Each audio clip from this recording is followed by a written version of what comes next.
Hello everybody welcome to Ichimoku Telugu channel. మనం ప్రతిరోజు Nifty and bank Nifty చార్ట్ను రివ్యూ చేస్తున్నాం based on CPR and Ichimoku indicator ప్రకారం.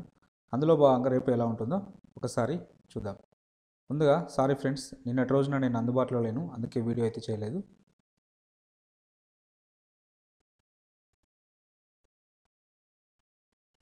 నిఫ్టీ యొక్క ఇంట్రాడే చార్ట్ అనాలిసిస్ చేసినట్టయితే నిన్నటి సిపిఆర్తో పోల్చుకున్నప్పుడు ఈరోజు హయ్యర్ వాల్యూ సిపిఆర్ రావడం జరిగింది. ప్రైస్ అనేది సో సిపిఆర్ పైన ప్రీవియస్ డే హైకి మధ్యలో ఓపెన్ కావడం జరిగింది. సో ఇలాంటి కేసులలో ఇలా ఎప్పుడైనా కానీ ఓపెన్ అయినప్పుడు 90% కేసులలో సిపిఆర్కి అయితే పుల్ బ్యాక్ వస్తుంది. సరే, సిపిఆర్ నుంచి సపోర్ట్ తీసుకుంటుందా లేదా సిపిఆర్ను బ్రేక్ చేసుకుంటూ డౌన్ సైడ్ వస్తుందా అది వేరే విషయం. సో ఈ సందర్భంలో ప్రైస్ అనేది సో ఇక్కడ సిపిఆర్కి అయితే రావడం జరిగింది. తర్వాత లేటర్ పీరియడ్లో సిపిఆర్ను బ్రేక్ చేసుకుంటూ డౌన్ సైడ్ అయితే రావడం జరిగింది. సో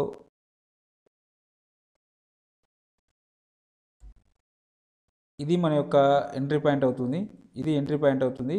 సో ఇది స్టాప్ లాస్ అవుతుంది. టార్గెట్ అనేది so only next pivot point అని మనం చెప్పడం జరిగింది. సో అది అచీవ్ కావడం అయితే జరిగింది. లేటర్ పీరియడ్లో మళ్ళీ ప్రైస్ అనేది సిపిఆర్ను అప్ సైడ్ బ్రేక్ చేసుకుంటూ అప్ సైడ్ అయితే వెళ్ళడం జరిగింది. ఎంట్రీ పాయింట్ ఇది అవుతుంది, స్టాప్ లాస్ అనేది ఇది అవుతుంది. సో టార్గెట్ అనేది వాస్తవానికి ఇది అవుతుంది, బట్ ఇది అచీవ్ కాలేదు. సో ఇక్కడ ఒకటి ప్రాఫిట్, ఒకటి లాస్.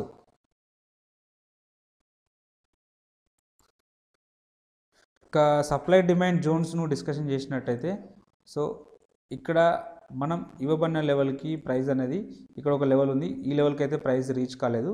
సో ఇక్కడ ఇవ్వడం జరిగింది. సో ఈ లెవెల్కి వచ్చినప్పుడు ప్రైస్ అనేది విత్ కన్ఫర్మేషన్ క్యాండిల్ తోటి రేట్ చెప్పడం జరిగింది. సో ఈ సందర్భంలో ఎంట్రీ పాయింట్ ఇది అవుతుంది, స్టాప్ లాస్ అనేది అవుతుంది. ఇక్కడ స్టాప్ లాస్ అయితే ఇటు కావడం అయితే జరిగింది. బట్ ఇక్కడ మనం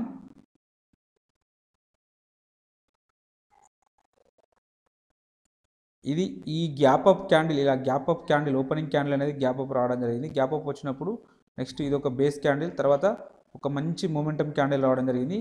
సో ఈ సందర్భంలో ఇలాంటి సినారియో వచ్చినప్పుడు విత్ ఇన్ 5 minutes టైం ఫ్రేమ్లో మనం ఒక జోన్ అయితే డ్రా చేయవచ్చు.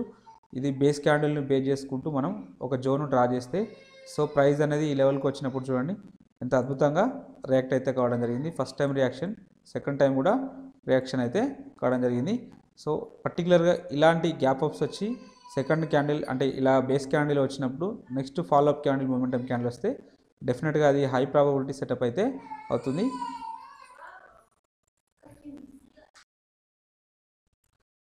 ఇక రేపటి రోజున ఇక్కడ ఒక సప్లై జోన్ ఉన్నది, ఇక్కడ ఒక డిమాండ్ జోన్ ఉన్నది. ఈ రెండు జోన్స్ని అయితే కన్సిడర్ చేయండి. సో దీనిపైన ఇక నేను మొన్నటిది ఒక సప్లై జోన్ ఉన్నది. సో ఈ రెండు జోన్స్ని అయితే కన్సిడర్ చేయండి. ఇక ఆప్షన్ చైన్ డాటాను పరిశీలించినట్లయితే కాల్ సైలో హైయెస్ట్ ఓపెన్ టెస్ట్ అనేది 17,500 దగ్గర ఉన్నది. సెకండ్ హైయెస్ట్ ఓపెన్ టెస్ట్ అనేది 17,400 దగ్గర బిల్డప్ అవ్వడం జరిగింది. నిఫ్టీ అప్ సైడ్ వస్తే ఫస్ట్ రెసిస్టెన్స్, సెకండ్ రెసిస్టెన్స్ ఇక్కడ ఉంటుంది. వీటిలో సిగ్నిఫికెంట్గా ఒక హైయెస్ట్ ఓపెన్ టెస్ట్ అనేది ఇక్కడ బిల్డప్ అయింది. కాబట్టి ఈ లెవెల్ మనకు స్ట్రాంగ్ రెసిస్టెన్స్ లాగా యాక్ట్ అయితే అవుతుంది. అలాగే ఓవరాల్ సినారియో మనం చూసినట్టయితే షార్ట్ బిల్డప్ కావడం జరిగింది. షార్ట్ బిల్డప్ అయింది కాబట్టి నెగిటివ్ ఉండడానికి అవకాశం అయితే ఎక్కువగా ఉన్నది. ఇక పుట్ సైడ్ డేటా చూసినట్టయితే హైయెస్ట్ ఓపెన్ టెస్ట్ అనేది 17,000 దగ్గర బిల్డప్ అయింది. సెకండ్ హైయెస్ట్ ఓపెన్ టెస్ట్ అనేది 17,300 దగ్గర బిల్డప్ అయింది. నిఫ్టీ డౌన్ సైడ్ వస్తే ఫస్ట్ సపోర్టు, సెకండ్ సపోర్ట్ ఇక్కడ ఉండడానికి పాసిబిలిటీ ఉంటుంది. వీటిలో సిగ్నిఫికెంట్గా ఒక హైయెస్ట్ ఓపెన్ టెస్ట్ అనేది ఇక్కడ బిల్డప్ అయింది. కాబట్టి ఈ లెవెల్ మనకు స్ట్రాంగ్ సపోర్ట్ లాగా యాక్టివ్ కావడానికి అయితే అవకాశం అయితే ఉన్నది. అలాగే ఓవరాల్ సినారియోని చూసినట్టయితే లాంగ్ బిల్డప్ అయింది కాబట్టి నెగిటివ్ ఉండడానికే అవకాశం అయితే ఎక్కువగా ఉన్నది. ఇక నిఫ్టీని ఇచ్ముక్ ఇండికేటర్ ప్రకారం అనాలిసిస్ చేసినట్టయితే సో ఫ్యూచర్ కుమో బులిష్లో ఉన్నప్పటికీ ఫ్యూచర్ కుమో బేరిష్ మారడానికి కూడా అవకాశం అయితే ఉంటుంది. ఇది చాలా పల్చగా ఉండడం జరిగింది. సో ఈ సందర్భంలో ప్రైస్ అనేది విత్ ఇన్ ద క్లౌడ్లో ఉన్నది కాబట్టి న్యూట్రల్ బులిష్ ఉండడానికి పాసిబిలిటీ ఉన్నది. ఒకవేళ ఈ కన్వర్జన్ లైన్ కింద ఓపెన్ అయితే సో 17,224 కింద గ్యాప్ డౌన్ ఓపెన్ అయినా లేదా దీని దగ్గరలో ఓపెన్ అయ్యి దీన్ని బ్రేక్ చేసుకుంటూ డౌన్ సైడ్ వస్తే నెక్స్ట్ టార్గెట్ ఇక్కడ వరకు రావడానికి అయితే పాసిబిలిటీ ఉంటుంది. సో ఈ లెవెల్ వచ్చేసి 17,070 దగ్గర ఉండడానికైతే అవకాశం అయితే ఉంటుంది. సో ఈ 17,070 వరకు రావడానికి ఫస్ట్ టార్గెట్ అయితే వస్తుంది. ఒకవేళ ఇన్ కేస్ ఇది బ్రేక్ డౌన్ అయిందనుకోండి, సో నెక్స్ట్ ఇక్కడ వరకు అయితే రావడానికైతే ఛాన్సెస్ అయితే ఉంటుంది. 16,850 వరకు రావడానికి ఛాన్సెస్ ఉన్నవి. సో ఇది డౌన్ సైడ్ సినారియో. ఇక అప్ సైడ్ సినారియో వచ్చేసి మన ఈ క్యాండిల్ యొక్క హై అనేది బ్రేక్అవుట్ వస్తే నెక్స్ట్ టార్గెట్ 17,500 వరకు వెళ్ళడానికి ఛాన్సెస్ ఉంటుంది. సో ఇన్ కేస్ అది బ్రేక్అవుట్ వస్తే నెక్స్ట్ 17,760 వరకు వెళ్ళడానికి అయితే ఛాన్సెస్ అయితే ఉన్నవి. కాబట్టి డే క్యాండిల్లో ఈ రెండు లెవెల్స్ని మార్క్ చేసుకోండి. ఇక అవర్లీ చార్ట్లో చూసినట్టయితే ప్రైస్ అనేది విత్ ఇన్ ద క్లౌడ్లో ఉండడం జరిగింది.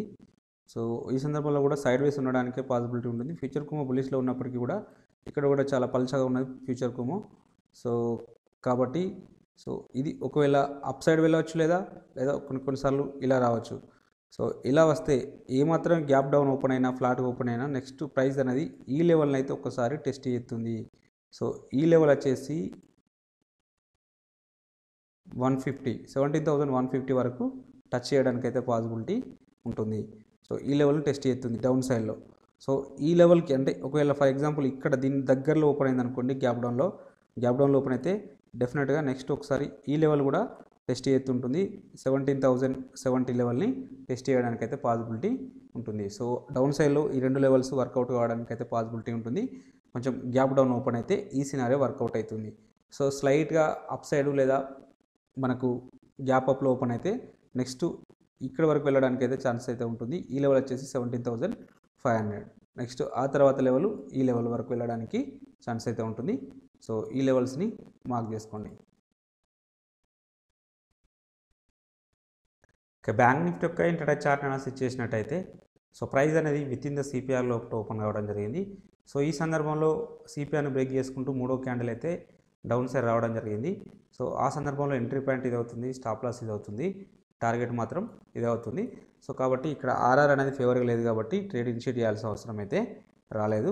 లేటర్ పీరియడ్లో ప్రైస్ అనేది ప్రీవియస్ డే లోను S1 బ్రేక్ చేసుకుంటూ డౌన్ సైడ్ అయితే వెళ్ళడం జరిగింది. డౌన్ సైడ్ వెళ్ళే క్రమంలో మన యొక్క ఎంట్రీ పాయింట్ అనేది ఇది అవుతుంది, స్టాప్ లాస్ అనేది ఇది అవుతుంది.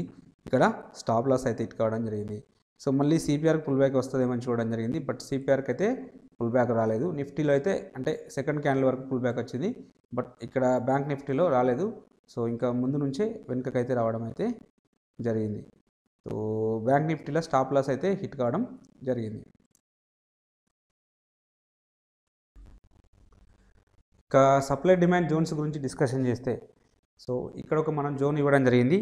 ఈ జోన్ను బ్రేక్ చేసుకుంటూ డౌన్ సైడ్ అయితే రావడం జరిగింది. మళ్ళీ పుల్ బ్యాక్ వచ్చింది. పుల్ బ్యాక్ వచ్చినప్పుడు సో ఎంట్రీ పాయింట్ ఇది అవుతుంది, స్టాప్ లాస్ ఇది అవుతుంది, టార్గెట్ 1:2 టైమ్స్ అయితే అచీవ్ కావడం జరిగింది. సో ఇక్కడ ఈ జోన్ చూడండి, ఈ జోన్ గతంలో ఇవ్వబడిన జోన్. సో ఈ జోన్కి ప్రైస్ అయితే రీచ్ కావడం జరిగింది. రీచ్ అయినప్పుడు సో ఎంట్రీ పాయింట్ ఇది అవుతుంది, స్టాప్ లాస్ అనేది ఇది అవుతుంది. సో టార్గెట్ అనేది మినిమం 1:2 టైమ్స్ అయితే ఈజీగా అచీవ్ కావడం అయితే జరిగింది. అంటే రెండు జోన్స్ పర్ఫెక్ట్గా వర్కౌట్ అయితే కావడం జరిగింది. ఇక రేపటి రోజున ఇక్కడ ఒక సప్లై జోన్ ఉండడం జరిగింది.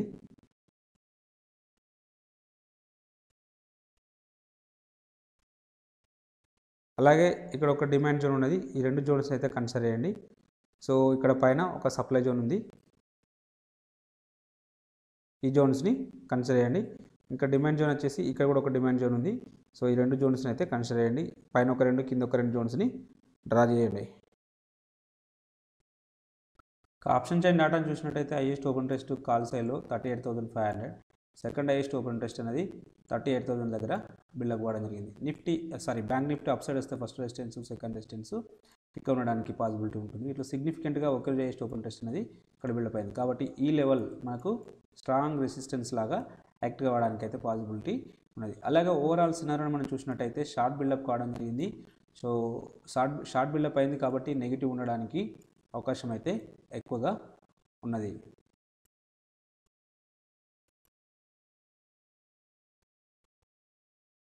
పుట్ సైడ్లో చూసినట్టయితే పుట్ సైడ్లో హైయెస్ట్ ఓపెన్ టెస్ట్ 36,000 దగ్గర ఉన్నది. సెకండ్ హైయెస్ట్ ఓపెన్ ఇంట్రెస్ట్ అనేది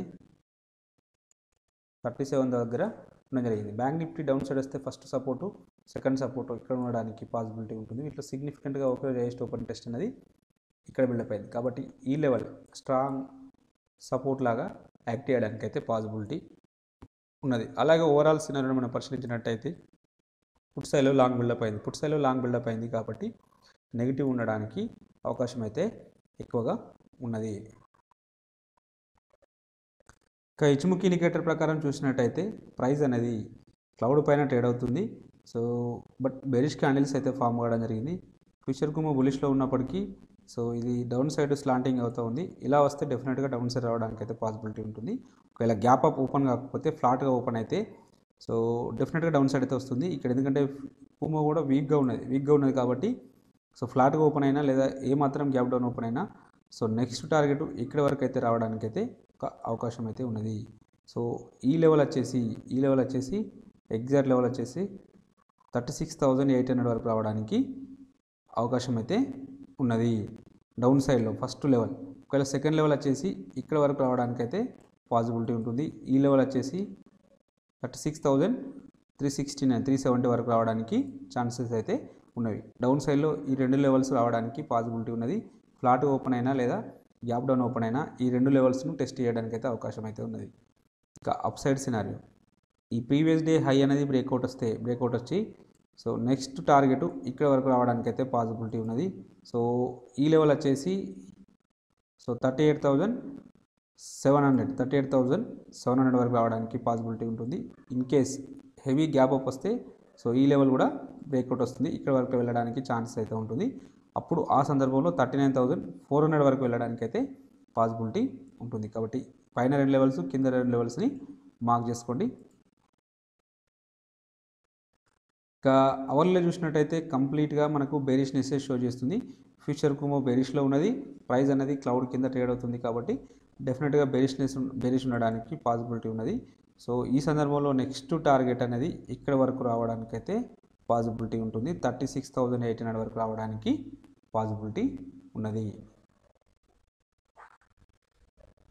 ఒకవేళ ఇది డౌన్ సైడ్లో ఒక అప్ సైడ్లో వచ్చేసి ఈ లెవెల్ అంటే గ్యాప్ అప్ ఈ లెవెల్ పైన ఓపెన్ అయితే 38,000 లెవెల్ పైన ఓపెన్ అయితే సో దీని దగ్గరలో ఓపెన్ అయినా దీన్ని బ్రేక్ చేసుకుంటూ అప్ సైడ్ వెళ్ళినా నెక్స్ట్ ఈ లెవెల్ వరకు వెళ్ళడానికి అయితే ఛాన్సెస్ అయితే ఉంటుంది. 38,400 వరకు వెళ్ళడానికి ఛాన్సెస్ అయితే ఉన్నాయి. కాబట్టి ఈ రెండు లెవెల్స్ని మార్క్ చేసుకోండి.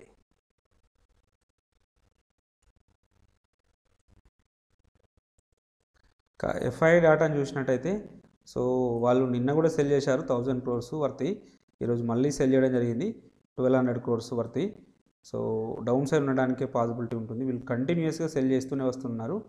సో చూద్దాం ఏం జరుగుతుందో. సో కాబట్టి నెగిటివ్ ఉండడానికి అవకాశం అయితే ఎక్కువగా ఉన్నది. అలాగే ఇంటర్డే పర్పస్లో ఈ స్టాక్స్ని అయితే వాచ్ లిస్ట్లో పెట్టుకోండి. నారో సిపిఆర్ ఉన్నాయి కాబట్టి ట్రెండింగ్ ఉండడానికి అవకాశం అయితే ఉన్నది. మీకు ఈ కంటెంట్ నచ్చినట్టయితే తప్పక లైక్ చేస్తూ షేర్ చేయగలరు, అలాగే సబ్స్క్రైబ్ చేసుకోగలరు. Thank you everybody.